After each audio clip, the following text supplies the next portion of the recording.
Welcome again, Dr. Hassan, and we're thrilled today to have you to join us in our local Changemaker podcast. I've been reading about you, and you've had an incredible journey as an educator, advocate, a researcher, also a leader, community leader. And to kind of kick things off, could you tell us a little bit about yourself as an educator? What brings you into that field on helping and serving immigrants? Sure. I was actually raised in the state of Delaware, Mm, and had the privilege of attending and graduating from the first degree granting HBCU in the nation, Lincoln University, and that was my first encounter with Black scholarship, got it. and I was absolutely activated when I saw and met uh, Black leaders and Black scholars from all over the globe. I mean, my Black psychology teacher, she was from Ethiopia. The head of my department, I graduated with a BA in history. He was from Nigeria. So Mm, I had this deep seated love for global Blackness from my undergrad years. yeah. So after undergrad, I had the joy of traveling, and I lived abroad with my children for 10 years. When I returned to Ohio in 2012, I returned with, an Egyptian husband, Hmm. and that was the first time actually experiencing life and challenges of an immigrant. So, most of the time when I'm invited into circles like this, I always am clear to let people know I am not an immigrant, but I'm the wife of. Mm, okay. So, so you're saying based on these experiences in traveling, um, why exactly you had to, feel the need of advocating for immigrants? When I returned to Ohio as a brown-skinned woman in hijab, it was the first time that I had experienced racism, Mm, uh, so loudly, so aggressively, and I was always so shocked, and I said, if someone was willing to treat me like that, talk to me like that, take advantage of me like that because they thought that I didn't understand and because I couldn't fight back, mhm. what happens to the people who really don't understand and who really cannot fight back for themselves? So that was when I realigned my life's work with making sure that immigrant and refugees don't have to live a life where they feel unheard and unseen in Central Ohio. That's great. That's great. And your work kind of brought you to creating that nonprofit that you have today. That's Our Helpers. That's right. Yeah. So, fun fact about Our Helpers is I'm not the founder. Our Helpers was founded in 2013 by a refugee mom named Hoden Mohammed. And she actually has a beautiful mural downtown. So I just have the privilege of continuing her work and continuing to make sure that her legacy is worth it. That's great. So tell us more about that beautiful mission that I think it's from a Somali phrase. Uh, Yes. So, our helpers, our logo is surrounded from, of course, the leadership of Huden. It's surrounded by Somali words, and those Somali words read, "You are not alone. You don't have to be sad. You are not alone." And what we are doing after 10 years of service is just going one step further from what Hudden was sharing with the community about not being alone mm, and actually recognizing the power of community. So these days, around our walls of our helpers, we use another tagline that is community is the outcome. mm. Communities. Recently, Yeah. recently we were part of a research with the Ohio State University College of Social Work, where they were able to put real research and share findings with the community that when immigrants and refugees find a sense of belonging and a sense of purpose in community, it improves the outcomes and their chances to actually be productive citizens in the community. That's that's awesome. And I keep asking myself, exactly how do you think your education, your background actually played a role on helping people through all these activities you're doing? That's a great question. And it's something that even, I do teacher trainings all the time and we train different professionals and we talk about the exposure to Mhm. different lenses and exposures to different cultures and realities. And I think that my parents put a lot into exposing us to different people, different realities, and that is what maybe is to credit for to my ability to just be open Mhm. while recognizing that everyone is human, Yeah. just also give tremendous value to our differences. That's what makes us great. Yeah. Yeah. No, I agree. I agree. I always tell um our people in our community that it's really important to see how your experience, your parents, the knowledge that you have, how you would use that to help others that you know didn't have that privilege, like you said, to have a good parenting or a good experience in life in their childhood. And speaking of childhood, I see that you have a focus on mental health wellness too. Yeah. And mental wellness is pretty much the heart of your strategy, if I could say, at our help. So why is mental health such a critical or crucial focus for you guys? Just exactly what you said. It's the heart of everything we do. When I talk about mental health, I talk about before diagnosis. Mm, So even without a diagnosis, we know that how we feel every day sets the trajectory for the rest of our day. So when you wake up in the morning and you feel good about yourself, you get dressed in clothing that makes you feel good. You're mm, able to go and eat healthy food or food that is, or at least you seek out food that makes you feel good. So you're just on this journey to wellness and it shows up in your productivity at work. It shows up in how you treat your spouse. It shows up mhm. in how you talk to your children. So mental wellness is absolute it's always been at the heart of who we are and what we do. But we've for years we've talked about it like it's this separate part of who we are when it is again the heart of what we do and how we do it.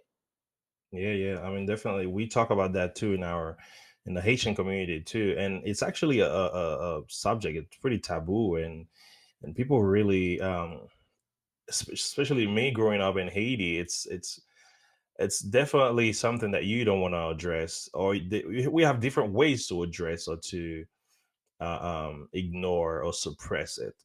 Uh, what are the feedbacks that you receive in resistance or challenges that you face? Working in that field. The resistance and the pushback is always the stigma that exists in brown and black communities. Yeah. We have to realize that brown and black communities face so many systemic challenges that that's where the stigma comes from. It's like, no, you are not going to put one more challenge on top of us. You're Hmm. not going to put one more thing on our plate. So that is where I think the stigma lies. So when we start to disconnect mental health and make it not one more thing, but when we make it the thing, Hmm. I think we're able to reach more people. When we talk about sickness, we are what? We're January in Ohio. Mhm. So there's at least one child in every household that has this raspy voice or is dealing with a head cold that is flowing back and forth from school, Yeah. bus. And when we think about that, it's normal winter, right? We know Mhm. that the kids are gonna go to school, come back sick, and we're just gonna keep transferring that in the house. Our mental wellness is also on a spectrum, and we have to also realize that some days we're going to feel great and other days we're not. Other days we're gonna be dealing with maybe winter blues. We're just gonna be not feeling our best. So I feel like we have to continue to break it down for people and let them know that just because you're struggling with a mental health challenge does not mean that you're just all the way sick. And Mhm. even if you do have a diagnosis, Mhm. when we have our regular sicknesses, we deal with them, we medicate them, we pray for wellness, but and we also do all of the things that we need to do to get well. We have to be thinking about mental health the same way. Wow, that's that's beautiful to say it. And again, you answered my question in a way, how we could be better at this, or see that in a better way to help us, because mental wellness, it's such an important subject. So do you have a specific story, or a fun story about a family that you helped in that field, or and how they react? Honestly, I I tell people all the time that everything I do is very selfish. Hmm. Selfish because I recognize that anytime I learn something, anytime I even come up with a new resource to share, I am the first one to actually benefit. Mm, I agree. So this journey with just learning more about mental wellness, I was the first one to benefit. Yeah. After that, I would say my own family and children, uh, in my household were the second recipients of that benefit. Yeah. And then it just trickled into the community because when I found that joy, and how it increased my productivity, how it made me a better mother, how I was able to be a better community member, I Mm, was just like, I gotta tell everybody. I gotta share this with everybody. Everyone deserves this type of joy. So while we have, of course, a few stories of people who come to our training mm, and they end the training in tears, mm, saying that they cannot believe that they finally were in a space where it was okay to not be okay. mm. I think the greater impact is just letting people know that it's okay for us to be black and brown and talk about these subjects. Wow. That's deep, and it's strong at the same time, knowing how our community, brown and black, think and is.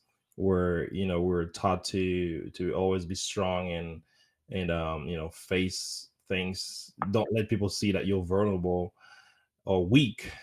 um so it's I would like to deep more into that aspect, because it's one of the things that we talk a lot in our community, and we're trying to bring awareness to more people.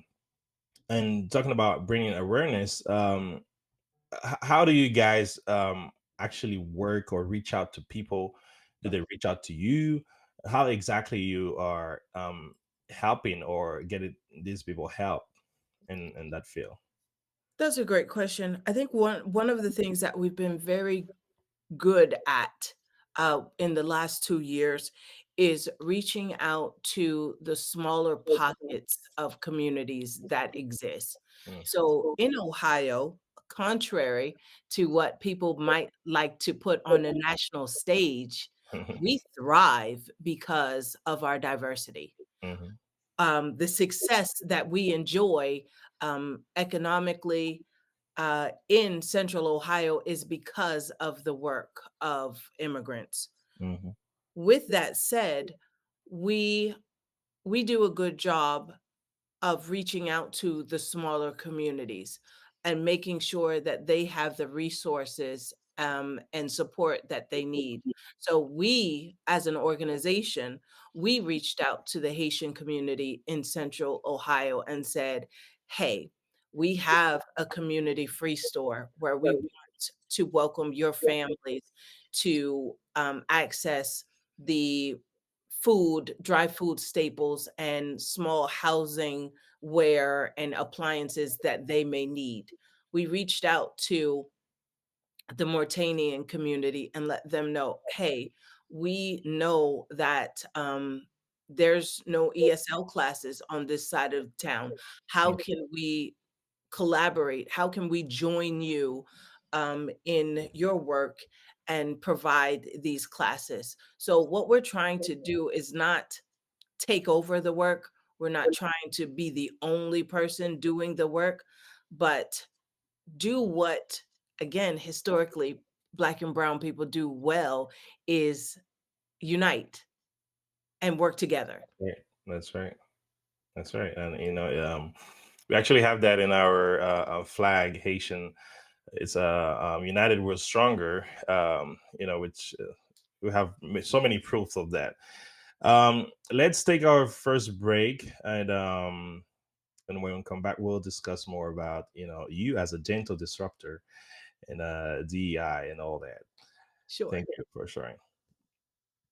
Bienveni nan Jerome Consulting Group, kote wap jwen solisyon inovatif pou sikse biznis ou. Nou sipote biznis ak organizasyon sanbi lukratif yo pou realize vizyon yo, ede yo estriktire travay sou strateji ak pousse yo fe sikse. Ou bezwen plis kliyant vizibilite, nou ofri ou tou marketing digital, publicite sou rezo sosyo yo, ak plis ankon pou fe biznis ou an briye online. Ou gen yon nouvo biznis? Pa inketo, nou bay tout sa ou gen bezwen. Logo, site internet, ak design pou mayo, kat vizit, banner, flyers et latriye. Teknoloji, se avenir. Nou ofri servis pou kreye logiciel, video, spot, liv, magazine, ak plizye lot ankor. Soti nan entrepreneur, rive nan profesyonel yo, nou bay formasyon ak coaching pou devlope kapasite ou. Jerome Consulting Group, se yon partener devwe nan sikse ou.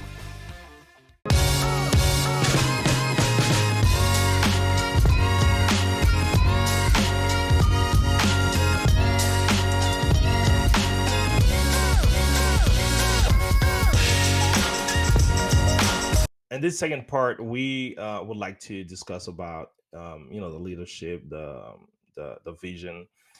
And I was reading you as a C-suite leader, gentle disruptor, and DEI. First of all, what are all this? So the audience can understand. And how do you balance all that? In running your nonprofit organizations and all that.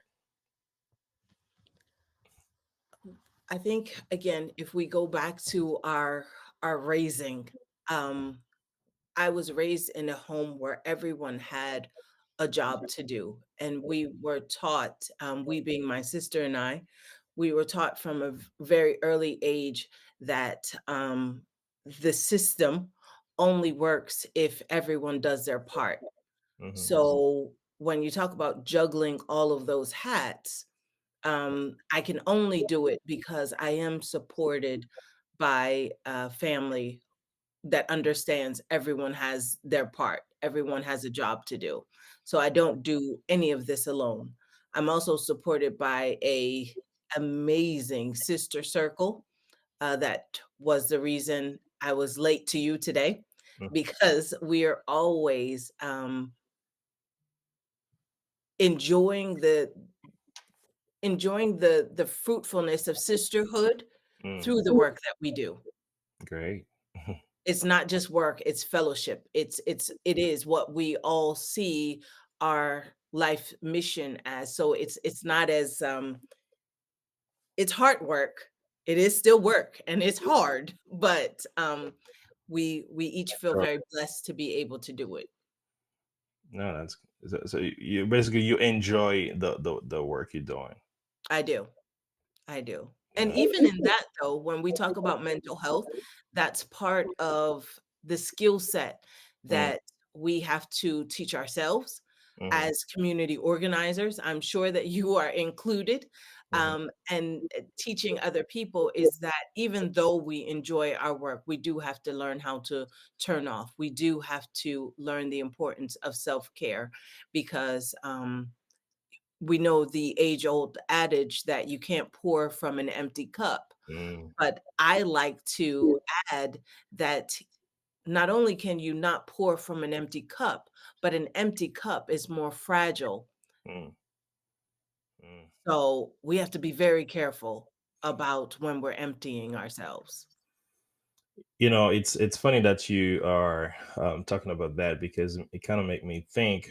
Um, Last year, during all these turmoil and things we're facing here in Springfield, and I had actually met a pastor, and she was talking to me, basically what you're saying right now, saying that as a community leader, we tend to carry all the load, all the the community in our shoulder with all the pain and trying to bring the best strategy and solutions to the community without thinking, of yourself Yeah. or your family or mental wellness and health. So what would you tell my fellow leader and people, anyone in the community offering their help and helping the community? What would you tell them to kind of balance, their personal uh, um, health while still doing the job and for the community?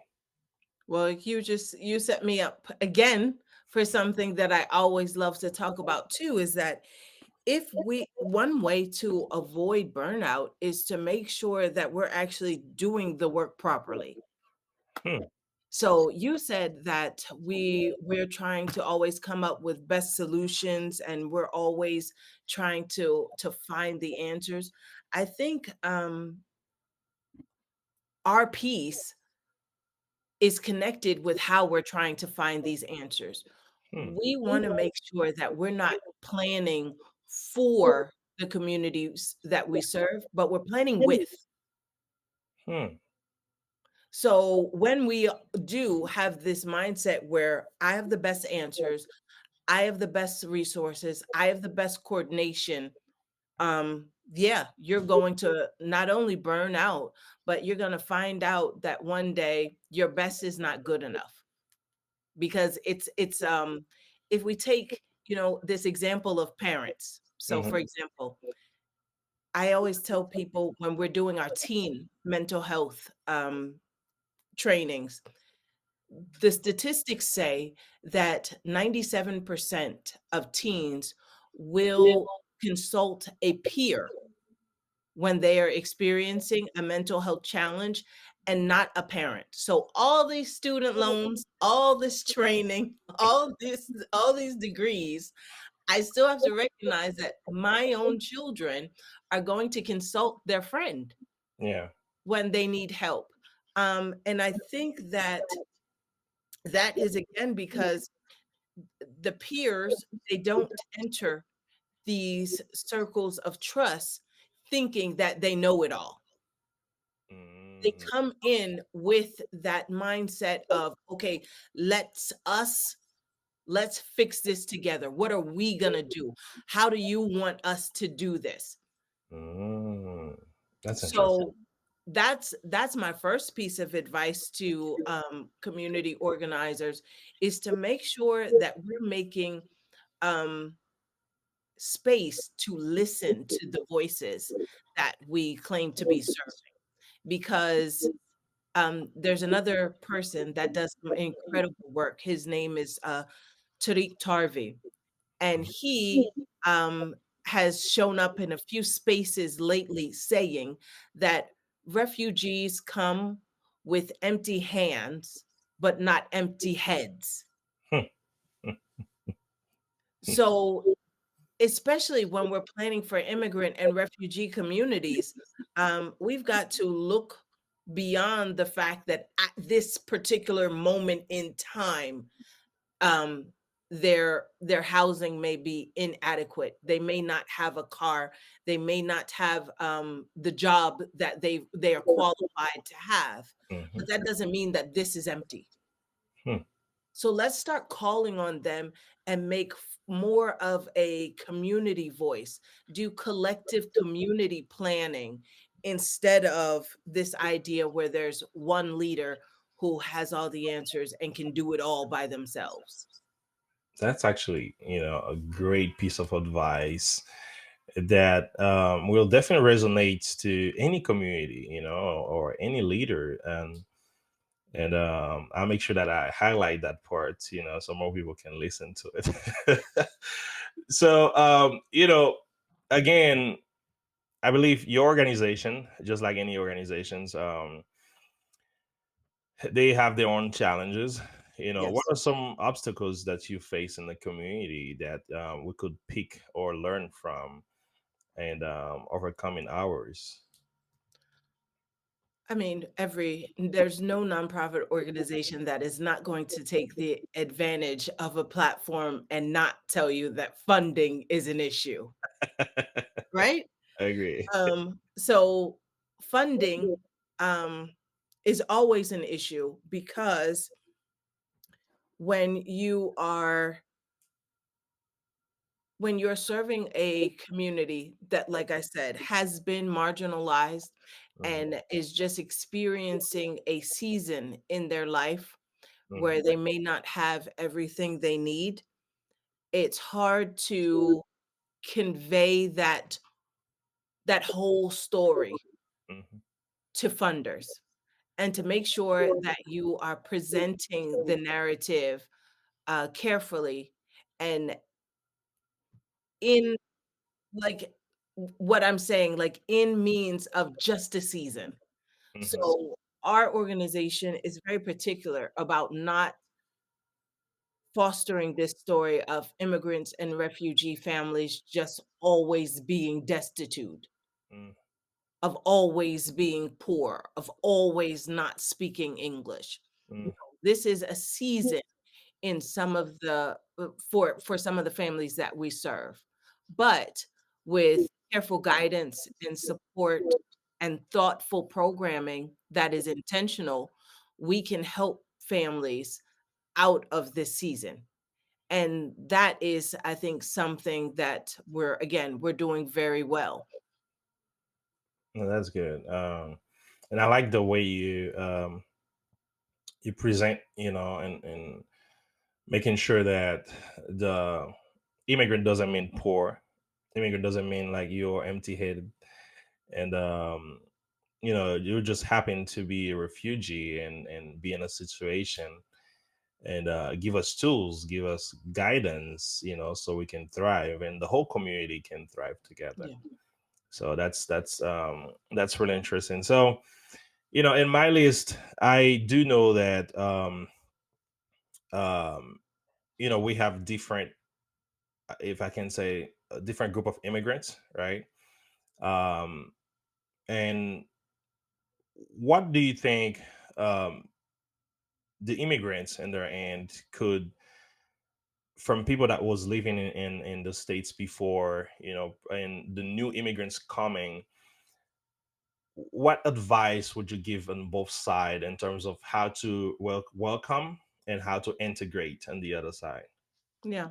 These are great questions. I mean, I do. I hope that this podcast gets the listens that it should, because this is what everyone needs to know. Hmm. Um, One of the things that our organization has done to try to sort of bust out of that place where we have many organizations that are meeting the basic needs of Hmm. immigrant and refugee families is offering next level tier services. So we have an upskill program. We also have a new initiative that is sponsored by the City of Columbus Department of Neighborhoods, which is called New Age New American, where we're taking community leaders and teaching them AI skills. Mm, Because we know, just as you just said, that there are community leaders here who have been here for a very long time. mhm, They've reached a certain level of professionalism in their careers, in their quality of life, and they're still giving back to their communities. But that's a hard juggle. mm, Being this person 100% for a corporate life in the daytime, and then being 100% for the community after 5, when mm, we know that just advancing in their AI skills could help them uh, find balance or find some workability between those twos. So, to your question, my advice to immigrants who have lived in the United States for a certain amount of time and who have achieved a certain level of professionalism and a higher quality of life, give back. mm, Give back. And when I say give back, um, even to play on what I call myself in LinkedIn, a gentle disruptor. mm, That is to again recognize that there's all types of different disruptors. And like I said, everyone has a different job to do. And the job only gets done if everyone does their part. mm. So the part of every professional, accomplished immigrant is not to open a nonprofit organization and do grassroots. No, it's not. Yeah. Some people's part, some individuals' part may be to open that grassroots organization and do on the ground work. Another individual's responsibility may be to fund that grassroots organization and to donate. Another individual's responsibility may be to become a mentor and Mm, to be present in the school. Another one's responsibility may be to start at employee resource group at their corporation. So there's a job for everyone to do. But hopefully the message is that not everybody should even be doing or considering doing the same thing, because that's not how the wholeness of the work gets done. yeah. So just to avoid duplicating too. Yeah. Yeah. I totally agree. We are um, definitely running out of time. So, one of the things that I always make sure that I ask the change makers is what piece of advice you would give to any aspiring change makers, to anyone listening right now or inspired by your work or have a maybe a similar life or background or want to have a similar one. What piece of advice you would give them to create a meaningful change in their own community? I think every change starts with listening. That's it. So if you want to change anything, you have to listen. Mm, And sometimes we feel like we're not privy to how great things happen, but mhm, all of these famous people who have these innovative products that we buy and spend so much money on, or even the influencers that we pay so much attention to, mhm, they have listened at some point in their life. yeah, They listened long enough to identify a problem, yeah, to identify the gap, hmm, and they move forward by filling that gap. They move forward by solving that problem, but it all starts with listening. definitely, definitely. And the way you're saying it too, by listening, it's everything. It's marketing, it's understanding the problem. It's just like you just tell all the community leaders to actually listen and work together with the community to bring solutions. So I think that's a very good way to put it, listening. And is there anything else you would like to share in terms of long term goals or project initiative, or anything that you would like to share with the community, Doctor? As far as our helpers, we are just going to continue to make safe spaces so that we can listen, Hmm. and we do not want to be the problem solver. We don't want to take that burden on, and we especially don't want to take it on alone. Yeah. So we welcome community leaders. We welcome community folks. We welcome anyone who has something to share, because there's not only power in listening and being, but there's also power in being heard. Hmm. So our community members need to be heard. Hmm. Again, if we use the example of a very dark time in our history, as Ohioans, the only reason that the nation was able to believe such nonsense Hmm. that was spewed on a national level was Hmm. because no one was listening. Yep. Had we had spaces before where we were actively listening to community members, no one would have ever been able to get away with such callous lies. Yeah. Yeah. No, I totally agree, and I think that show how important our work is in the community in the country to have a better tomorrow. So like I usually do it, and at the end of the podcast to I mean, two things. First, it's to nominate two or more people to come to this that you believe are change makers, but also leave a question to them. A question that you think it will be interesting to for them to answer. So, who would you invite? I would like to invite Laura Berger Abbas. I Okay. would like to invite Guadalupe Velasquez. Mm. I would like to invite Nini Diallo. And the question that I leave them, sorry, one second, I have two more people to invite, but I just have to get their names. I didn't, their last names. Um, It's okay to say the first and okay, I'd like to invite Heidi and Lisa. I. And the question that I would ask them Mhm. is,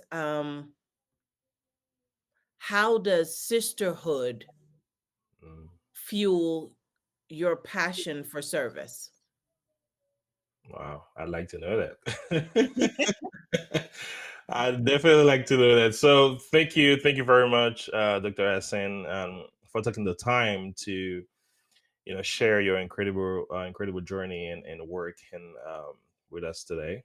And I hope you, just like you answered this call, you will always be available to when the community calls you to help, just like the work you're doing and our helpers. Just to finish with this, how exactly we can connect to your work or help or even donate or support.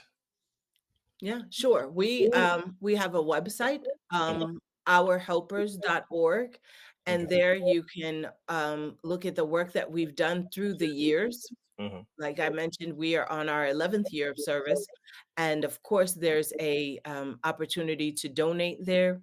We're also on Instagram, Facebook, and LinkedIn, by our name, Our Helpers.